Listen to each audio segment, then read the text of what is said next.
uns anos atrás eu assisti um filme, eu não sei quantos assistiram esse filme, chama, em português, Despachados para a Índia. É um filme bastante interessante, é tipo uma comédia, né? E um cara que ele era gerente de um call center nos Estados Unidos, o escritório de call center mudou a sede para a Índia por motivos para baratear custo, etc. E esse cara que era gerente, ele tinha duas opções, tá? Ou ele ia para a rua, ou ele ia gerenciar o call center na Índia. E ele escolhe então ir para a Índia, e o filme ele aborda bastante a questão do choque cultural, né? Ali de um americano vivendo lá dentro daqueles costumes indianos, tal, tudo mais. E ele monta a sua equipe. E no meio da equipe tem a mocinha do filme, né? A mocinha bonitinha, e ele começa ali um tete-tete com a moça, né? E acaba ficando com ela. E ele vai se apaixonando por ela até que um dia ele tenta fazer com que o relacionamento fique mais sério, né? E ela então fala que ela não poderia casar com ele, porque ela já era prometida, né? Então ela explicou que dentro da cultura indiana quem arranja os casamentos são os pais, e desde o nascimento dela ela era prometida para um camarada que ela não conhecia. E o cara então fica inconformado. E acabou ofendendo a moça por conta da cultura dela. E o que é muito interessante é que nesse diálogo, a moça fala uma coisa para ele que chamou minha atenção. Ela falou, eu não conheço o homem com quem eu vou casar, mas eu vou aprender a amá-lo e aprender a respeitá-lo, assim como minha mãe fez com meu pai, assim como a minha avó fez com o meu avô. Agora, muito me admira na cultura de vocês, onde vocês têm a liberdade de escolher com quem vocês querem casar, e no entanto o casamento de vocês não dura nada. Um dos maiores índices de divórcio que existe é justamente no seu país. E é interessante que esse filme foi rodado em 2006. De lá para cá são 17 anos. De 2006 para cá, os índices de divórcio no mundo só aumentaram. E eu fiz uma pesquisa, descobri que de 2006 para cá, o índice de divórcio no mundo aumentou em 160%. Só no Brasil, em 2021, foram registrados 380 mil divórcios. Isso registrado em cartório. Fora as separações, as dissoluções de famílias, que não aparecem nas estatísticas aí. E apareceu então uma nova modalidade no nosso país. Aliás, essa nova modalidade começou nos Estados Unidos e foi trazido para o Brasil, se popularizou no nosso país por conta da Rede Globo, que tem uma grande influência, isso já é cientificamente estudado e comprovado, tá? Que à medida que as telenovelas e a dramaturgia, né, da Rede Globo foi expandindo pelo país, o número de divórcios também foi aumentando. Isso já existe um trabalho publicado nesse sentido. E, mais uma vez, a Rede Globo faz colabora com esse tipo de coisa, né? Festa de descasamento. E é interessante que é um mercado que tem gerado muito lucro. Tá? E agora eu acho muito incrível que o que essas pessoas estão comemorando? Elas estão comemorando a dissolução, a dissolução daquilo que Deus uniu. Ou não, né? Agora, por quê? Por que tantas desavenças? Por que tantas brigas, tanto desentendimento? Quais são os motivos de desentendimentos entre casais? São inúmeros. Né? Agora, convenhamos, relacionamento humano não é uma coisa muito simples. Relacionamento humano, eu diria que é a coisa mais complicada que existe no universo. Eu acho que é mais fácil entender física quântica do que entender relacionamento humano. Tá? E casamento é isso. Casamento são duas pessoas diferentes tentando conviver, né? Ou sobreviver. Né? Vai ter desentendimento? Sim, não tem dúvida nenhuma. É inevitável. Tem como resolver? Tem. Pelo menos amenizar. Tá? Então, sempre tem, é uma questão de boa vontade, pelo menos um mínimo de boa vontade a gente tem que ter no casamento para tentar resolver os conflitos, né? E eu lembro do caso do seu Asdrubal, né? O seu Asdrubal era um senhorzinho, muito paciente, mais de 50 anos de casado, quase 60 anos de casado. E uma vez a velhinha dele lá resolveu arrumar em cima do armário, o armário que tem em casa, aqueles armários que fica lá no fundo, no quarto de despejo, sabe aquele armário que ninguém mexe nunca? E a velhinha lá deu 5 minutos nela, ela quis limpar em cima do armário ali. E a hora que ela botou a escadinha, subiu ali, ela viu uma bandeja tinha meia dúzia de ovos ali na bandeja, e um saco cheio de dinheiro velho.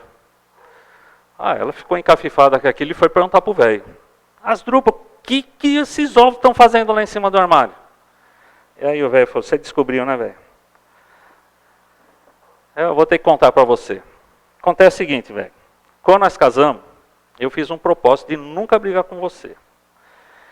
Então, a minha estratégia era o seguinte: cada vez que você fazia eu passar uma raiva, eu ia no galinheiro, pegava um ovo e botava na cartela lá em cima. Aí a velhinha falou: quase 60 anos de casado, só tem meia dúzia de ovo lá. Acho que eu não fiz muita raiva pro meu velho não, né?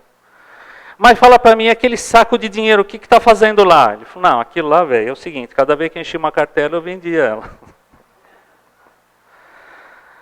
Então, desgaste no casamento, sempre foi motivo para muita piada.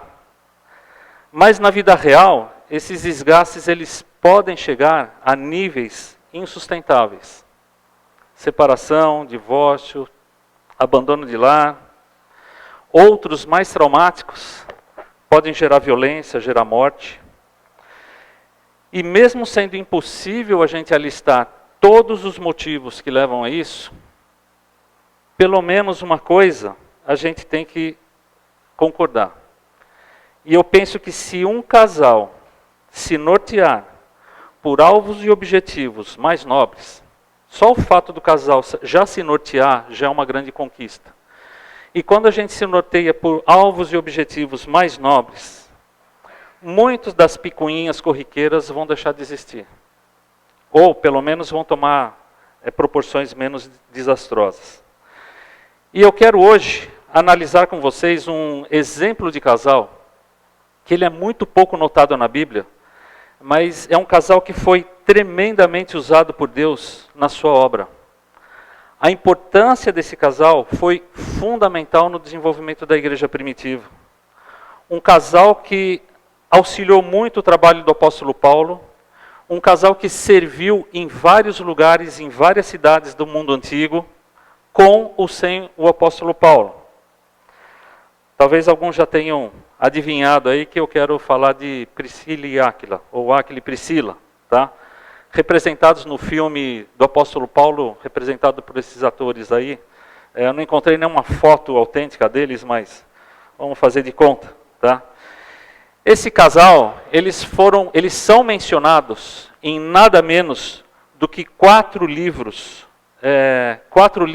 do Novo Testamento.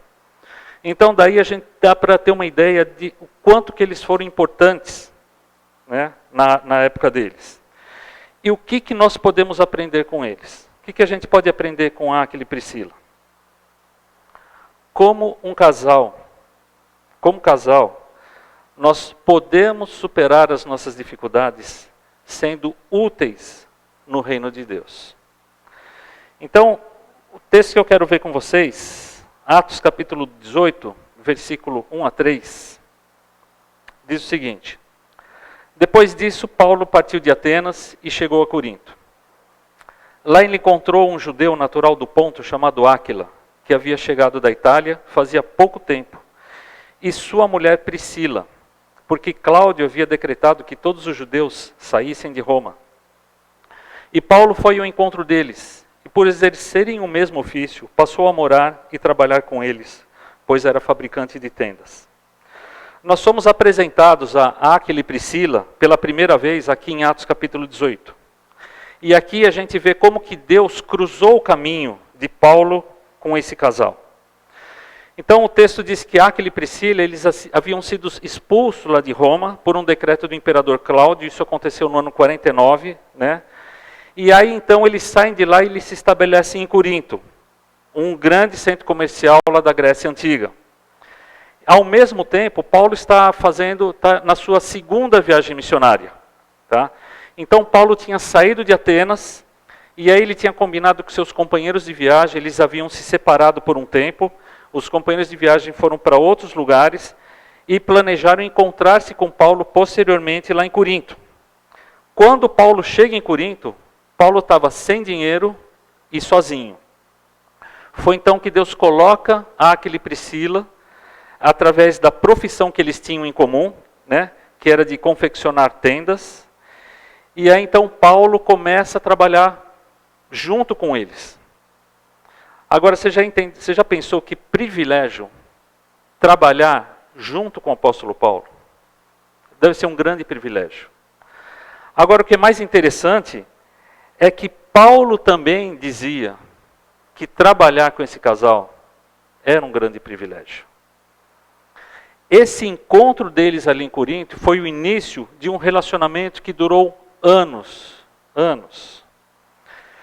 O que esse casal, Áquila e Priscila, tinham de tão especial para o ministério de Paulo e para o reino? Então quero observar 4 características desse casal que são notórias aqui na Bíblia. Então nós vamos aprender alguma coisa sobre esse casal e como que a gente pode nos valer, aproveitar desse exemplo deles. Então a primeira característica que é notória nesse casal é disposição para o serviço. Tá? Então essa é a primeira característica que nós encontramos em Áquila e Priscila.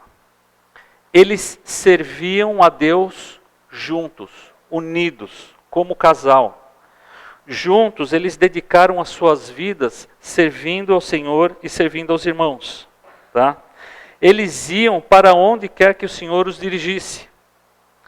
Em nosso texto, o texto que a gente viu em Atos 18, nós vemos que Áquila e Priscila trabalharam juntos com Paulo em Corinto. Mais para frente, no versículo 18 e 19, a gente vê que Paulo foi de Corinto para Éfeso e eles acompanharam, mudaram junto com eles para ajudar no trabalho lá em Éfeso. Depois, no versículo 22 a 26, Paulo vai embora de Éfeso, mas eles permanecem lá. E aí eles encontram um homem chamado Apolo, ajudam Apolo a obter uma melhor compreensão do Evangelho. Anos depois, quando Paulo escreveu sua carta aos Romanos, Áquila e Priscila, eles estavam de volta a Roma, ajudando os irmãos de lá. Paulo menciona no final da sua carta, lá em Romanos 16:3, cumprimentai Priscila e Áquila, meus cooperadores em Cristo Jesus. Aí, em outra ocasião, mais para frente, quando Paulo escreve a sua última carta, né, a segunda carta a Timóteo, Áquila e Priscila também já haviam deixado Roma e estavam de volta a Éfeso, né, e Paulo escreve lá, a segunda Timóteo, cumprimentai Priscila e Áquila, bem como a casa de Onesíforo. Então vejam como que esse casal, silenciosa e discretamente, eles vão influenciando vidas, servindo em vários lugares, várias igrejas. Paulo chama esse casal de meus cooperadores. É um título que Paulo reservou para pouquíssimas pessoas. Então isso nos dá ideia de como Áquila e Priscila foram ativos no serviço de Deus. Agora é interessante notar que não existe nenhum registro na Bíblia de que Áquila tenha pregado um sermão. Não tem nenhuma evidência de que ele tenha sido ordenado. Não conhecemos nenhum cargo oficial da igreja que nenhum deles ocupou. Áquila e Priscila eram um casal comum. Eles tinham o negócio deles, eles tinham o trabalho secular deles, mas mesmo assim, eles foram uma bênção para as igrejas de toda aquela região. Por quê? Porque simplesmente eles se entregaram a Deus para serem usados por Deus aonde quer que eles estivessem. Que exemplo que esse casal é para nós hoje? Eu vejo em Áquila e Priscila que não se trata simplesmente de uma disposição para servir, mas sim de dedicarem-se juntos, como casal, dedicarem-se ao serviço do Senhor. Segunda característica que a gente percebe nesse casal é coragem. Juntos, eles arriscaram a vida para proteger o apóstolo Paulo. Em Romanos capítulo 16, versículo 3 e 4, Paulo registra um negócio muito interessante. Ele fala o seguinte: cumprimentai Priscila e Áquila, meus cooperadores em Cristo Jesus, os quais arriscaram a própria vida por mim. Não só eu lhes agradeço isso, mas também todas as igrejas dos gentios. Agora, Paulo não deixa claro quando que eles fizeram isso. A Bíblia não deixa claro isso, mas alguns estudiosos entendem que Paulo estava se referindo àquele acontecimento de Atos 19, quando lá em Éfeso mesmo, Demétrio, o latoeiro lá, ele instiga uma rebelião ali, uma perseguição ao apóstolo Paulo, e muito provavelmente naquela ocasião, Áquila e Priscila se colocaram como peças fundamentais para barrar ou para proteger a vida do apóstolo Paulo. Embora a gente não saiba exatamente o que Áquila e Priscila fizeram, de alguma forma eles arriscaram as suas vidas para salvar a vida de Paulo. E ao fazer isso, eles demonstram até onde eles estavam dispostos a ir por amor ao Evangelho. 1 João capítulo 3, versículo 16, o apóstolo diz o seguinte: nisso conhecemos o amor. Cristo deu a sua vida por nós e devemos dar a nossa vida pelos irmãos. Muito provavelmente, ou com certeza, Áquila e Priscila tinham aprendido o mandamento de Jesus, que ele ensina lá em João 13, que diz o seguinte: um novo mandamento vos dou, que vocês se amem uns aos outros como eu vos amei, que também vos ameis uns aos outros. E como que a gente pode aplicar isso como casal? Nós não precisamos ficar esperando uma multidão furiosa vir aqui para tentar pegar o Zambelli. E se colocar na frente e falar assim: para pegar ele só por cima do meu cadáver. Vai morrer. Podemos demonstrar amor de muitas outras maneiras, dedicando nosso tempo, nossa energia, nossos talentos para ajudar o próximo, tanto espiritualmente quanto materialmente falando. Pode ser uma coisa bem simples, como por exemplo, você dar carona para alguém para vir à igreja. Pode ser visitando alguém no hospital.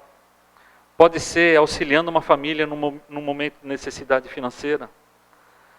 Pode ser encorajando irmãos e irmãs desanimados na fé. Pode ser preparando uma refeição para alguém que está doente. Tem tantas formas de ajudar as pessoas. E é interessante que se a gente parar para pensar, nós vamos perceber que para você se mover, para você sair da sua zona de conforto, para você começar a se envolver com pessoas, ajudar pessoas, exige uma dose de coragem. Lidar com gente é complicado. Precisa de coragem. Olha o que Paulo fala em Gálatas, capítulo 6, versículo 9 a 10. Não nos cansemos de fazer o bem. É interessante, né? Fazer o bem cansa. Fazer o mal não, né? Mas às vezes fazer o bem cansa. E Paulo fala: pois se não desistirmos, nós colheremos no tempo certo. Assim, enquanto nós temos oportunidade, talvez chegue um dia que a gente não vai mais ter oportunidade. Mas enquanto a gente tiver oportunidade, façamos o bem a todos, principalmente aos da família da fé. Então, ainda que dificilmente a gente estaria disposto a colocar o nosso pescoço em risco para ajudar os outros, mas nós podemos encontrar muitas outras maneiras de dar a nossa vida, tá? De servir ao próximo, de dar em amor ao próximo. Terceira característica que a gente percebe em Áquila e Priscila é a disposição para ensinar. Ensinar as verdades da palavra. Voltando lá para Atos capítulo 18, versículo 24 a 26, conta o seguinte: certo judeu chamado Apolo chegou a Éfeso, natural de Alexandria, era um homem eloquente, com grande conhecimento das Escrituras. Ele era instruído no caminho do Senhor e fervoroso de espírito. Falava e ensinava com precisão as coisas concernentes a Jesus, ainda que conhecesse somente o batismo de João. Ele começou a falar corajosamente na sinagoga, mas quando Priscila e Áquila o ouviram, levaram-no consigo e expuseram com mais precisão o caminho de Deus. Lembre-se, início da igreja. Muitas coisas ainda estavam indefinidas. Nem todas as pessoas conheciam com profundidade os fatos a respeito de Cristo. Em Atos capítulo 19, um pouquinho mais para frente, tem um outro relato de pessoas que conheciam apenas o batismo de João.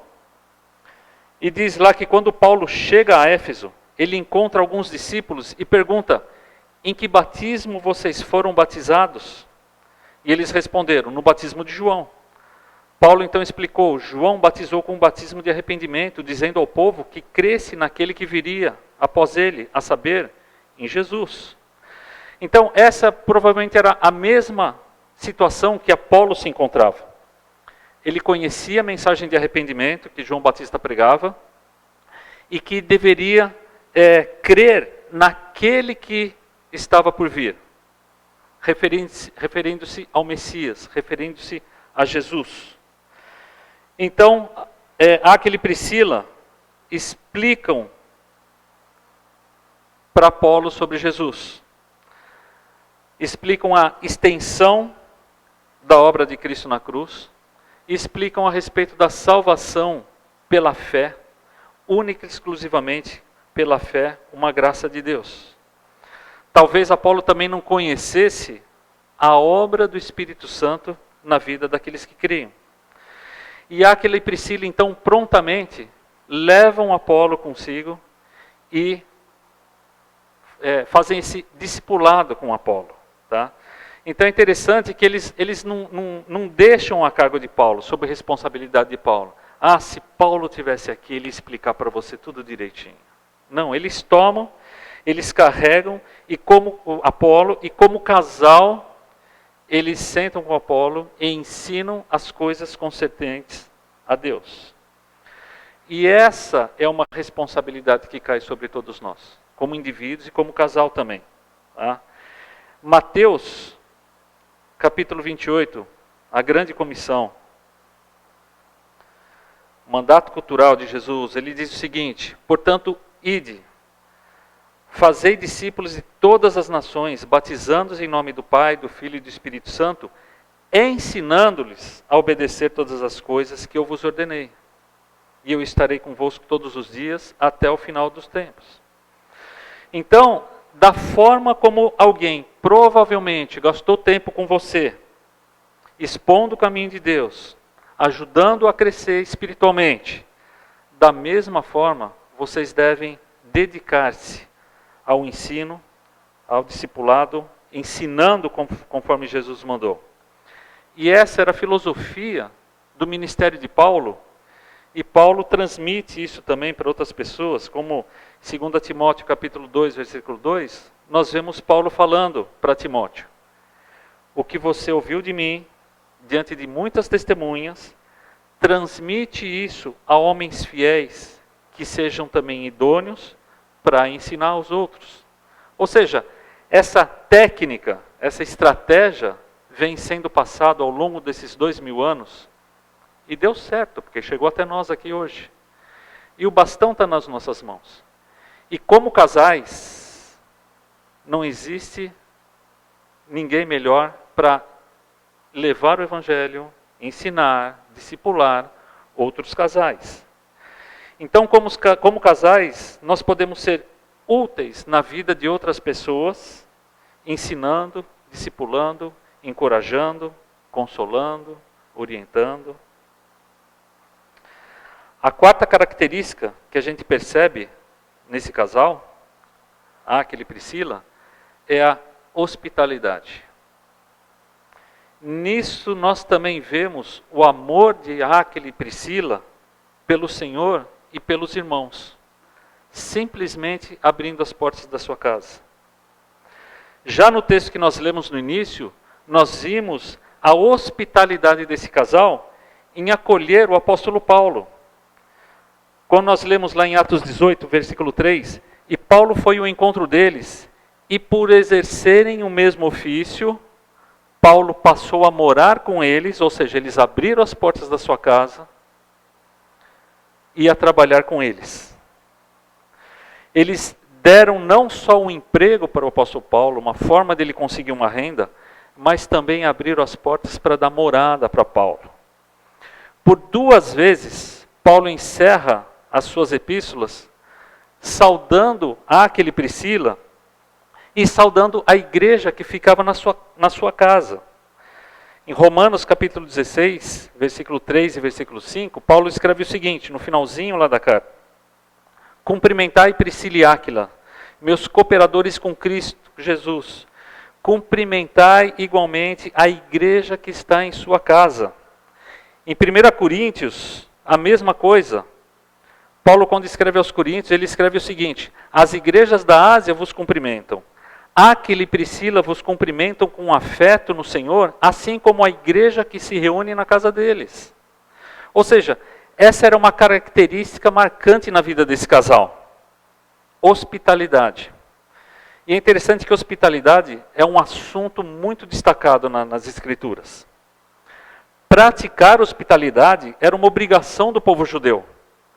E eu acredito que os apóstolos, eles queriam pegar isso, que era tão bom, tão positivo naquela cultura, e incutir na cabeça dos cristãos, principalmente os cristãos gentios. Paulo, de novo, escrevendo aos Romanos, Paulo diz aos Romanos o seguinte: socorram os santos nas suas necessidades. Procurem ser hospitaleiros. O apóstolo Pedro também, na sua epístola, ele escreve o seguinte: sejam hospitaleiros uns para com os outros. E detalhe, sem vos queixar. Gente, receber pessoas em casa dá trabalho. Pergunta para a esposa. Você tem que estar pensando em café da manhã, pensando em almoço, pensando em janta. Né? Se vai criança pequena, mija no colchão da sua casa. Né? Faz sujeira. Né? Come amendoim, joga a casca do amendoim no chão. Né? Depois vai embora, larga, né? Senta para comer, não tira o prato da mesa, não ajuda a lavar a louça. Né? E depois, quando vai embora, ainda larga o banheiro sujo, né? Deixa pintada a cerâmica do banheiro. Né? Essa coisa assim, né? Gente, dá trabalho. Mas hoje, com o nosso modo de vida, a gente perdeu um pouco essa arte da hospitalidade. Ah, mas eu não tenho tempo para hospedar as pessoas na minha casa. Ah, mas vai dar trabalho. Sim, a hospitalidade dá trabalho. E exige um certo sacrifício. Mas é uma forma de você demonstrar amor. Tanto morando em Roma, né, como em Corinto, a disposição desse casal em abrir a sua casa era uma prova do seu amor para com Deus, para com o próximo, e era um desprendimento, uma forma deles demonstrarem o desprendimento que eles tinham, tá? E de colocar à disposição os seus bens a serviço de Deus. Então, quando você abre a sua casa, você está praticando esse tipo de hospitalidade que eles também praticavam. Eu não sei se o Zambelli já compartilhou com vocês aqui, mas a Igreja Batista Fonte, ela começou há cerca de 40 anos atrás, lá em Campinas. Sabe como? Com uma coinonia. Alguém que abriu a porta da sua casa para receber irmãos que foram de São Paulo para Campinas e começaram ali um grupo de estudo dentro do lar. Hoje, essa semana eu perguntei para o Lucas, quantas coinonias existem hoje? Ele falou, hoje nós temos 62 coinonias, 62 grupos de estudos nos lares, famílias que abrem a porta das suas casas para receber essa igreja dentro de casa. E dentro desses 62 grupos de estudo espalhados, existem cerca de 1.000 pessoas. 1.000 pessoas em 62 grupos de estudo nos lares. A média é de cerca de 16 participantes por grupo. 8 casais em cada casa. Se você abrir a sua casa, você vai ter a oportunidade de experimentar o estilo da igreja primitiva. Convide amigos, convide vizinhos, convide parentes. Talvez você diga, mas eu não estou preparado para liderar um grupo de estudo. Não tem problema, você pode abrir a sua casa e convidar outra pessoa para estar liderando. Mas eu não tenho condições de oferecer minha casa, é muito pequena, não tem como, tal. Tudo bem, mas você pode estar envolvido num grupo em outra casa. Além do mais, existem outras maneiras de demonstrar hospitalidade. Por exemplo, convide pessoas para refeições. Na saída da igreja, convide alguns membros. Gente, vamos tomar um café lá em casa. Abra a sua casa para visitantes. Pessoas que estão de passagem, seja pastores, missionários. Tá? Combinem um jantar, um almoço, para fortalecer vínculos, laços, comunhão. Tá? Isso são apenas alguns exemplos de como recuperar essa prática bíblica da hospitalidade. Então, como casal, vocês podem ser como Áquila e Priscila, abrindo as portas da sua casa para receber a igreja. Gente, nós vemos que Áquila e Priscila serviram juntos, arriscaram suas vidas juntos, ensinaram juntos, abriram suas casas juntos. Que exemplo de casal!